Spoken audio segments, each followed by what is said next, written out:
은혜로우신 하나님, 우리의 삶에 함께 하시는 주의 능력을 찬양에 담아 올려드리오니 이 곡조 있는 기도가 주께 상달되게 하시고 하나님 전에 향기로 올라가게 하옵소서. 참으로 어떤 상황 속에서도 주를 예배하며 찬송하기로 결단하오니 이것이 입술의 찬양이 아니라 우리 영의 찬양이 되게 하시고 이 동일한 마음이 우리 온 성도들 가운데 있어서 늘 일생을 살아가며 주와 동행하고 그 크신 권능 아래 살아가기를 다시 한번 마음으로 고백하게 하여 주시옵소서. 참으로 주께서 우리 가운데 함께 하심을 믿사옵고 그 귀한 은혜를 통해 또한 말씀으로 나아갑니다. 주께서 이 말씀 가운데도 함께 하사 참으로 말씀이 기록될 때에도 성령의 역사로 기록되었고 또한 선포되어질 때에도 성령의 역사로 선포되어짐을 믿사오니 성령의 장중에 거하게 하여 주시옵소서. 주 예수님 이름으로 기도하옵나이다. 아멘. 앞뒤좌우로 한번 인사하시겠습니다. 명절 잘 쉬셨습니까? 네. 예, 명절 잘 보내셨습니까? 네. 오늘은 유달리 하늘이요 높고 화창합니다. 정말 천고마비의 계절인데 어떻게 추석 잘 보내셨는지 전을 잘 드셔서 그런가 얼굴에 아주 기름기가 흐르면서 너무 더 예쁘고 멋집니다. 명절 잘 보내신 줄로 압니다. 그게 은혜입니다. 하나님께서 한때를 잘 지나게 하심도 은혜요. 아무 탈 없이 또 만나게 하신 것도 은혜이니 할렐루야 주께 영광 돌리기를 바랍니다. 올해 추석은요 어느 때보다 좀 이른 편이었죠. 추석이 빨리 다가와서 추석이 좀 빨리 다가오면 항상 있는 일이지만 곡식도 과일도 아직은 덜 익어서 제맛이 나지 않는 경우가 많다고 합니다. 전 잘 모르겠지만 어떤 분들이 그럽니다. 특히 대추가 철이 이르면 붉은 대추가 나오지 않고 푸른 대추가 나온답니다. 크기도 크고 먹음직스럽기도 한데 막상 한 입에 몰면 심심하기도 하고 아직 맛이 덜 들었다라는 얘기들을 한답니다. 그래서 조금 더 가을 햇살 더 받고 빨갛게 되면 정말 그때는 무슨 맛요? 대추 본연의 맛이 나면서 그렇게 깊은 맛이 있다고 이 얘기를 하죠. 맛이 안 나는 것은 설이 익어서 그렇습니다. 세상의 그 사물도 그런데요. 우리의 신앙은 어떨까요? 우리의 신앙도 사실은 설이 익었으면 사실 제대로 하나님의 영광을 드러내지 못할 때가 많습니다. 오늘 말씀에는 유달리 제자들이 예수님의 제자로서 설익은 모습을 보이고 있어서 그 모습을 통해서 우리 믿음의 미성숙함을 좀 돌아보는 시간을 가지려고 합니다. 오늘 말씀은요, 독립적으로도 볼 수 있는 말씀이지만 성경은 이렇게 맥락 속에 읽어가면 제일 좋습니다. 오늘 말씀의 앞부분을 보시면 우리가 잘 아는 말씀인데 아들이 귀신 들려가지고 예수님께 나와서 고쳐주기를 구했던 아버지의 얘기가 나옵니다. 그런데 이 아버지가 주님 앞에 나왔을 때 마침 주님이 안 계셨습니다. 그래서 제자들에게 몰려있는 제자들에게 우리 아들 귀신 들렸는데 좀 고쳐주십시오 얘기했더니 제자들이 고치지를 못하는 겁니다.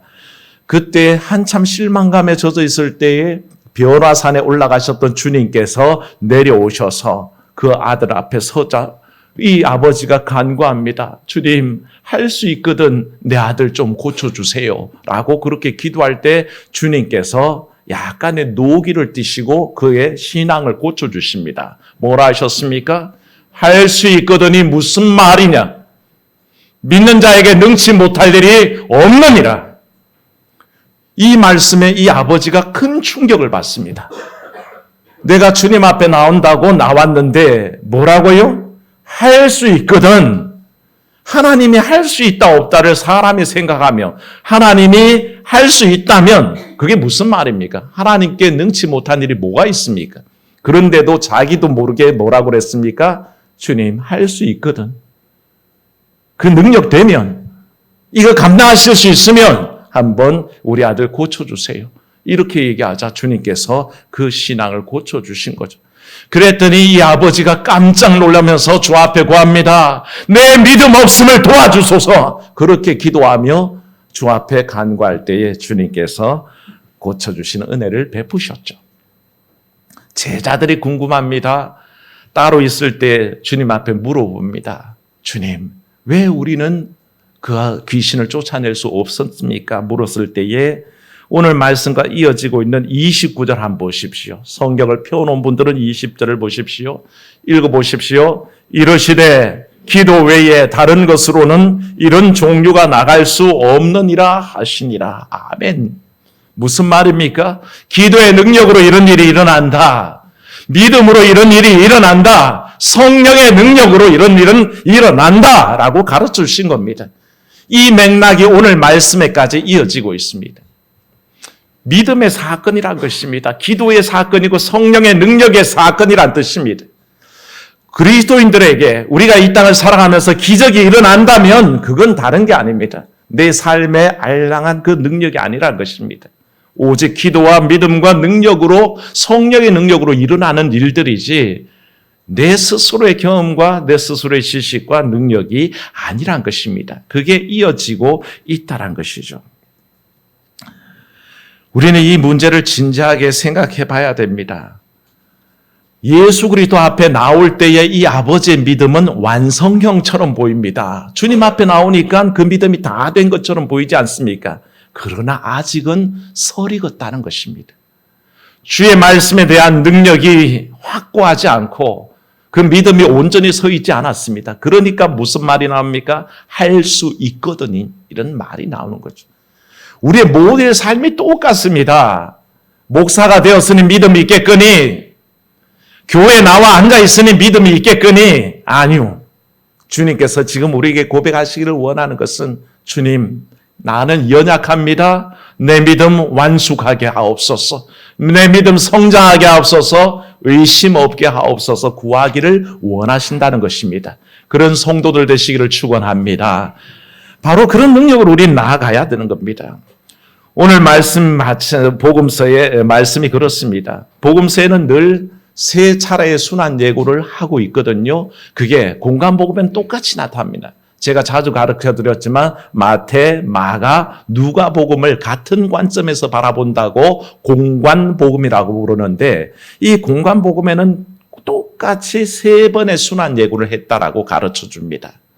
나는 예루살렘에 올라가면 십자가에 고난받을 것이고 사흘 만에 살아나리라. 이걸 알려주신 게 미리 알려주신 게 세 번의 순환 예고라고 하는데 오늘 이 마가복음에서도 열심히 알려주고 계십니다. 오늘 말씀 읽은 8장 앞에 보면요. 베드로의 고백이 있습니다. 나를 누구로 아느냐? 주는 그리스도시요 살아계신 하나님의 아들이니라 라고 대답했더니 주님께서 그를 축복하시고 그 믿음 앞에 일러주신 말이 첫 번째 순환 예고입니다. 내가 예루살렘에 올라가면 고난받을 것이고 부활할 것이다. 그리고 오늘 말씀이 두 번째 순환 예고입니다. 그리고 다음 장에 넘어가면 10장 말씀에도 역시 세 번째 순환 예고가 이어지는데 이 순환 예고 때마다 한결같이 제자들은 엉뚱한 생각을 합니다. 주님의 생각과는 완전히 다르다는 것입니다. 주님은 우리의 믿음이 그만하면 될 것 같아서 얘기해 주셨는데 주님이 가고자 하는 십자가의 길과 고난의 길과 다르게 제자들은 자꾸 엉뚱한 생각을 하죠. 그래서 첫 번째 순환 예고 다음에 무슨 일이 있었습니까? 베드로가 그 앞길을 가로막으며 주여 그 길을 못 가십니다. 가로막을 때 주님께서 책망하셔서 사탄아 내 뒤로 물러가라. 너는 사람의 일만 생각하고 하나님의 일은 생각지 못한다. 라고 그렇게 책망하셨죠. 첫 번째 예고 다음에도 베드로와 다른 제자들은 사람의 일을 생각하는 사람이었습니다. 그런데 오늘 말씀 두 번째 순환 예고가 이어졌는데도 또 하나의 사건이 똑같이 일어납니다. 주님께서는 고난당하시고 순환받는다, 십자가의 길을 가신다라고 예고해 주셨는데도 제자들은 길을 가면서 서로 토론한 것. 네가 잘났니? 내가 잘났니? 그렇게 서로 떠들어댄 게 뭐냐 하면 누가 더 크냐는 것입니다. 내가 더 크냐? 네가 더 크냐? 누가 더 잘났냐? 그걸 가지고 따지고 있는 것을 보게 됩니다. 그게 뭡니까? 그들은 여전히 사람의 길을 생각하고 있다는 것입니다. 주님께서는 온전히 따라올 것을 원하고 섬기기를 원하는데 제자들은 주님께서 가르치는 그 길에 따라가지 못하고 딴 생각을 하고 있다는 것이죠. 세 번째 순환 예고에도 똑같습니다. 세베대 아들 야고보와 요한이 그 어머니를 대동해서 와서는 그 어머니가 구하기를 그 세 번째 순환 예고 다음의 일입니다.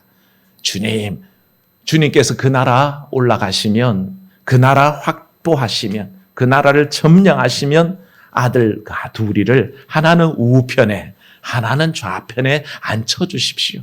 그 얘기를 했더니 다른 제자들이 눈에 불똥이 튀는 겁니다. 세상에 내가 먼저 그 얘기하려고 그랬는데 어디 어머니를 데려와서 치맛바람 날리면서 자기 자리를 먼저 차지하는가 해서 굉장히 화가 났던 일이 또 서져 있습니다.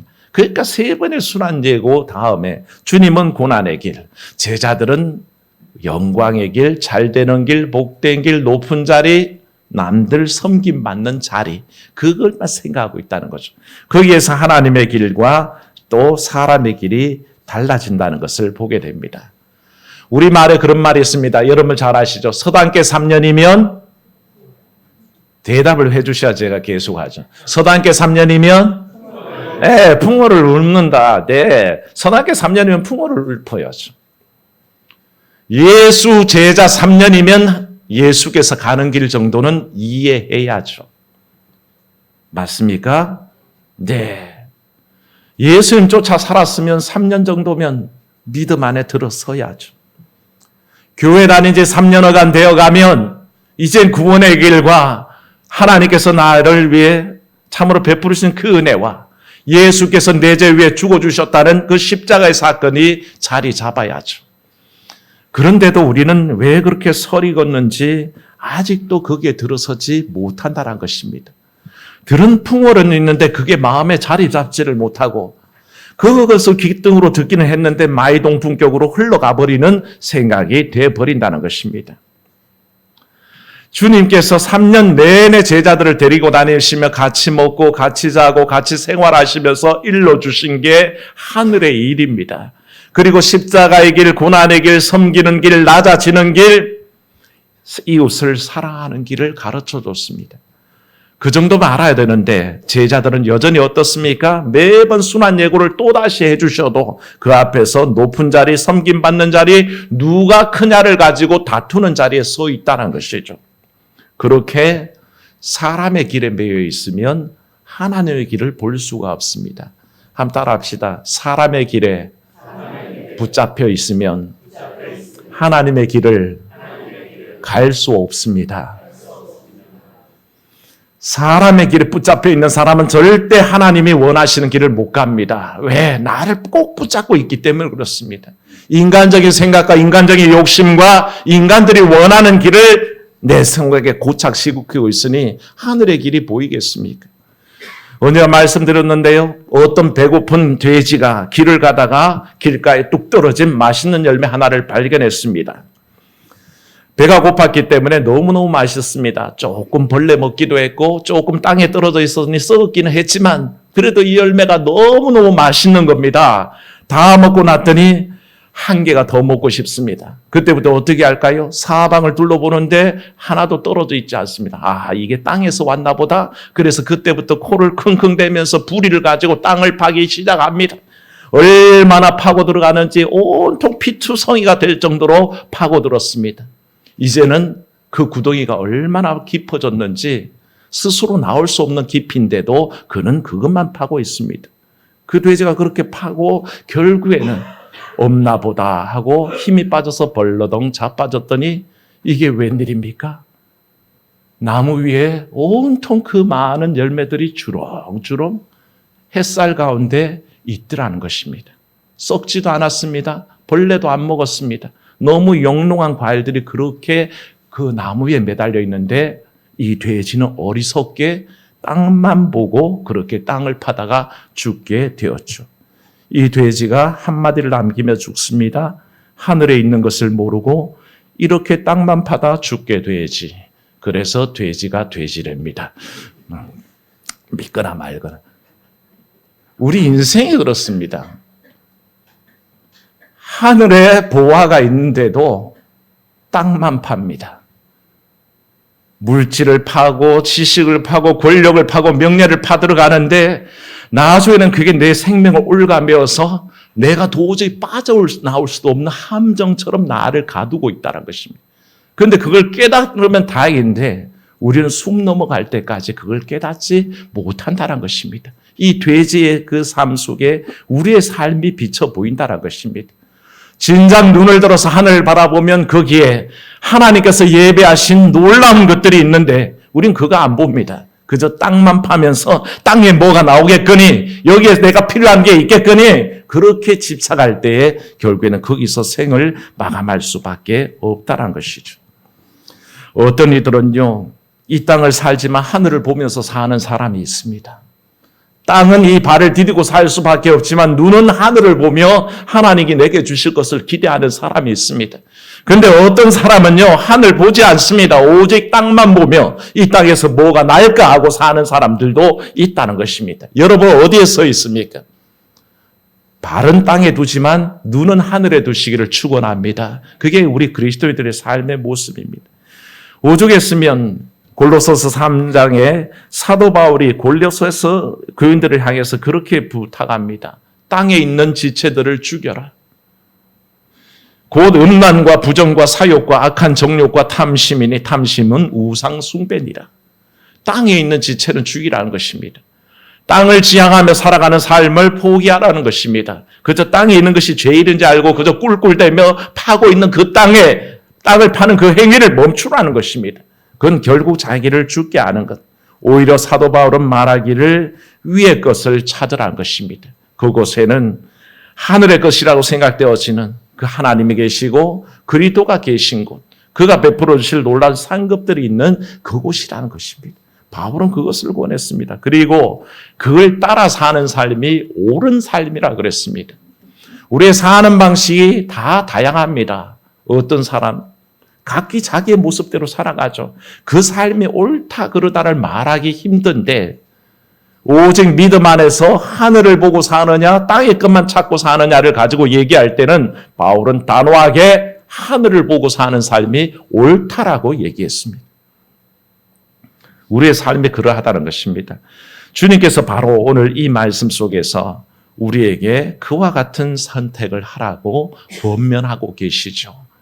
무슨 뜻일까요? 주님께서 첫 번째 우리에게 원하시는 것은 예수님과 다른 길을 걷지 말라고 경고하십니다.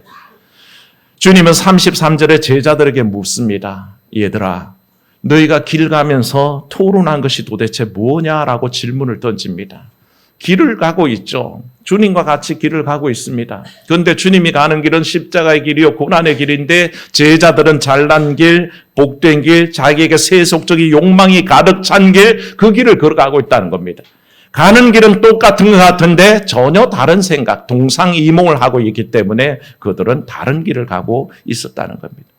주님은 물어보십니다. 너희가 그렇게 경론을 하고 마음속에 격정을 가지고 토론하는 게 뭐냐라고 물어봤더니 놀랍게도 제자들은 인간적인 생각으로 논쟁하고 있다는 것입니다. 하늘의 생각이 아니요, 하나님의 뜻이 아니요, 하나님이 원하시는 바를 생각하는 게 아니라 인간적인 토론 안에 머물러 있더라는 것입니다.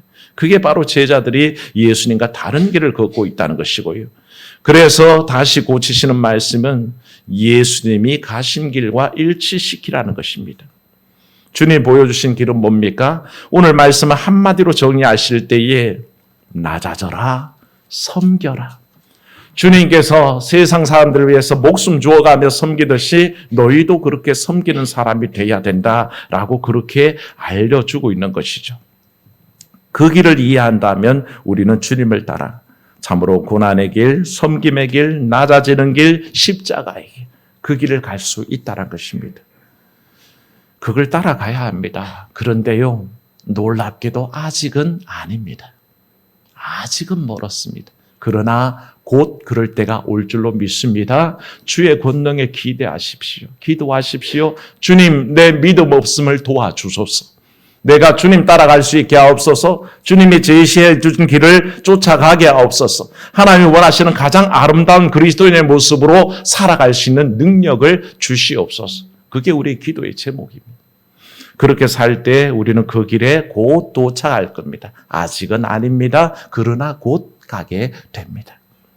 사도 바울조차 자기를 얘기할 때 내가 이미 얻었다 함도 아니라 그랬습니다.